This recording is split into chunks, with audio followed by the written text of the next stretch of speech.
Non, je pense que celle-là est plus facile. Hein. Alors, quelle imagerie? Alors, à quoi ça va nous servir, l'imagerie? Ça va nous servir à évaluer la lésion, on l'a bien vu, pour avoir la bonne préparation adéquate.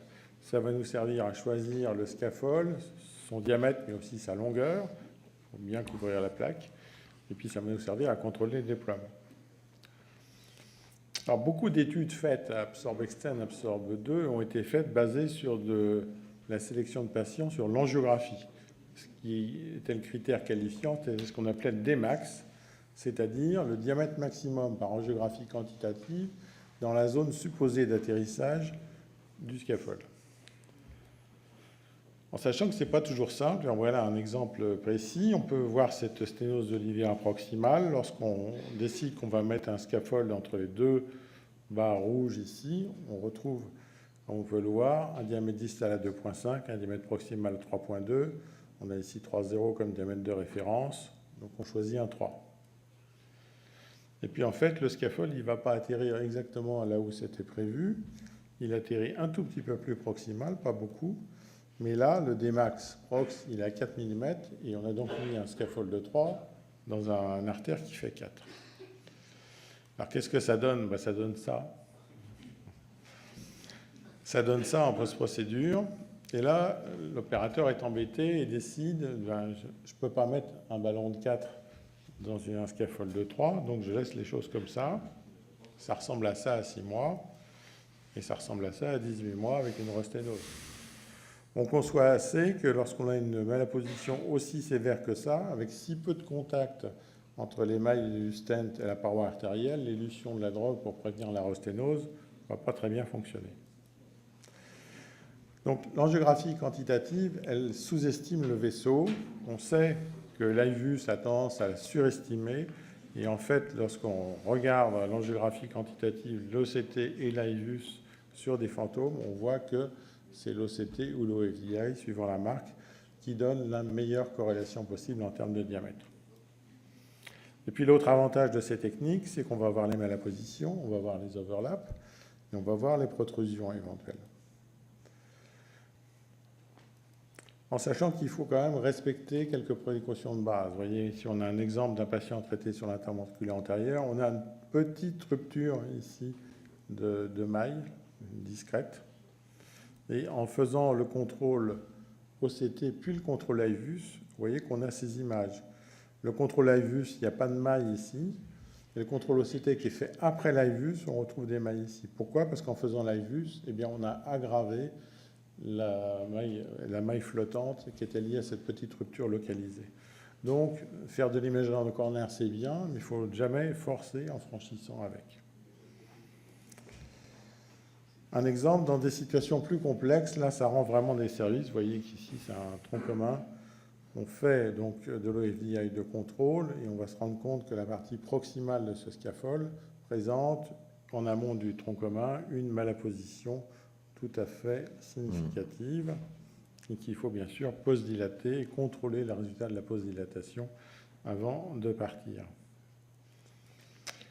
Donc pour résumer, l'angiographie sous-estime les diamètres, ne détecte pas les malappositions ni les fractures.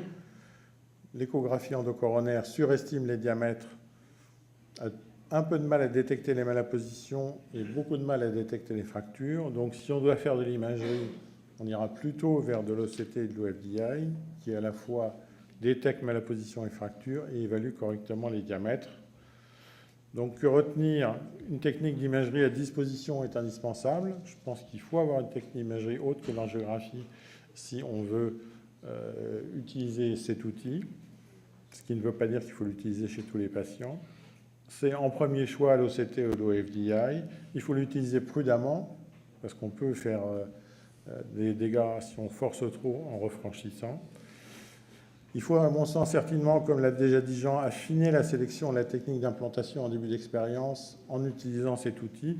Et puis, dans des situations plus complexes, plus tard dans l'expérience, ça peut rester un outil utile, et notamment pour résoudre des problèmes dans l'unité de diamètre.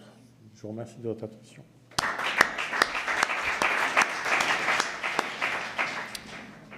Merci Bernard. Des questions sur l'imagerie, René?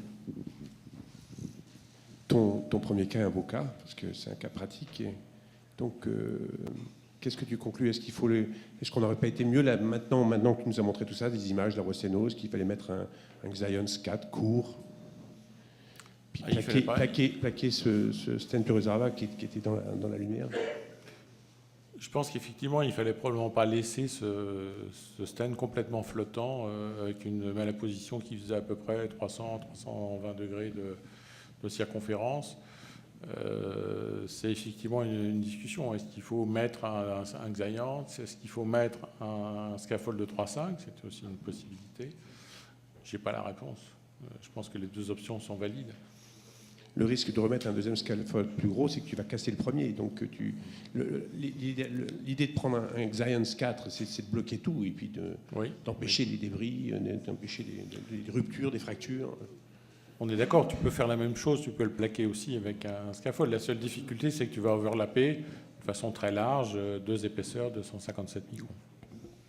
Une autre option, si le stent flotte tellement comme ça, on peut sortir le stent. On tire par la distalité et on tire.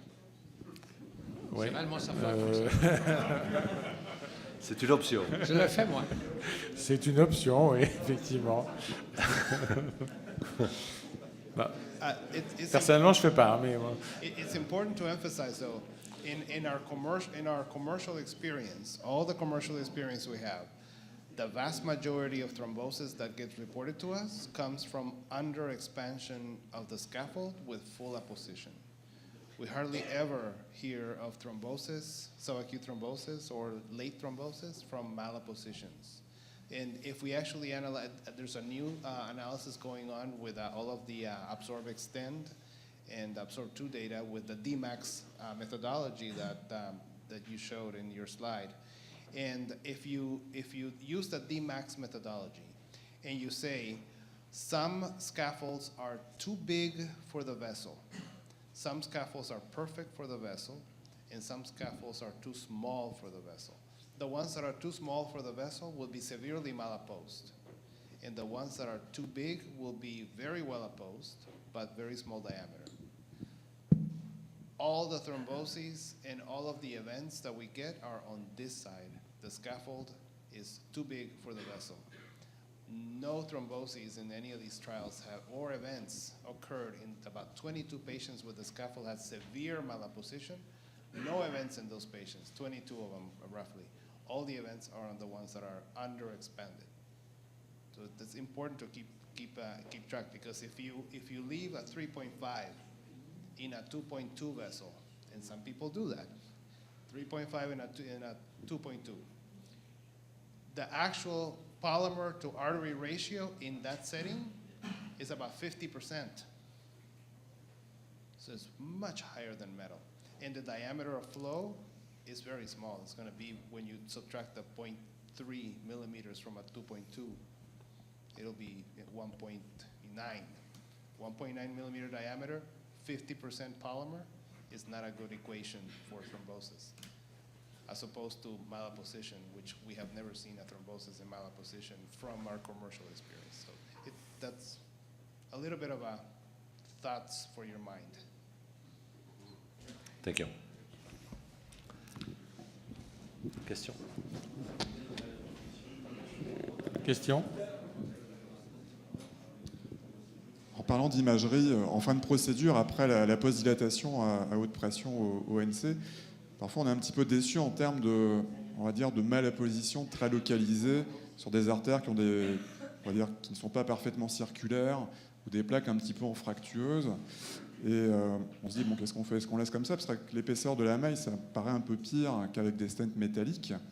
Et bon, est-ce qu'il y aurait un intérêt à prendre des ballons vraiment compliants à très haute pression pour essayer de mieux mouler le stent sur la plaque? Ou est-ce que, bon, en pratique, tout compte fait, si le stent est bien déployé, bien circulaire, même s'il n'est pas parfaitement imposé, on peut se permettre de laisser comme ça, quoi. Bah, on a deux... c'est toujours une question de degré de malapposition. C'est un peu ce que disait... Qu'est-ce que vous tolérez, justement? Voilà, que disait Richard. On a deux petites séries qui disent que le cut-off de ce qu'on peut accepter en termes de distance de malapposition, pour l'une est à 230 microns, pour l'autre est à 270 microns. Donc ça tourne grosso modo autour des 250. Donc ça nous laisse effectivement un petit peu de marge pour tolérer un certain nombre de malappositions. Après, il est sûr que quand on a des malappositions majeures, quasiment circonférentielles, comme celle que j'ai montrée, ça ne semble pas avoir d'impact sur la thrombose, comme l'a expliqué Richard Aposa, mais ça a certainement un impact sur la capacité d'élution de la drogue.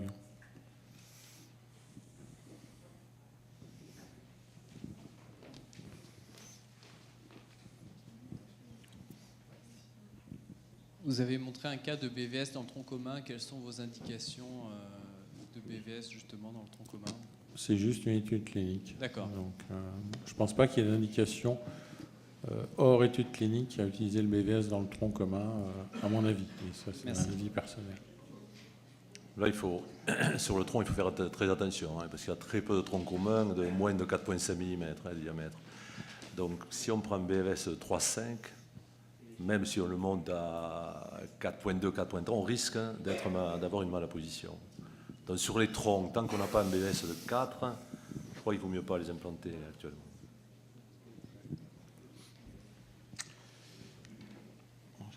Vas-y. Bien. On va donc passer, on parlait de tronc commun, voilà, on va passer à la bifurcation avec Pascal Motreff. Comment traiter une bifurcation avec absorbe?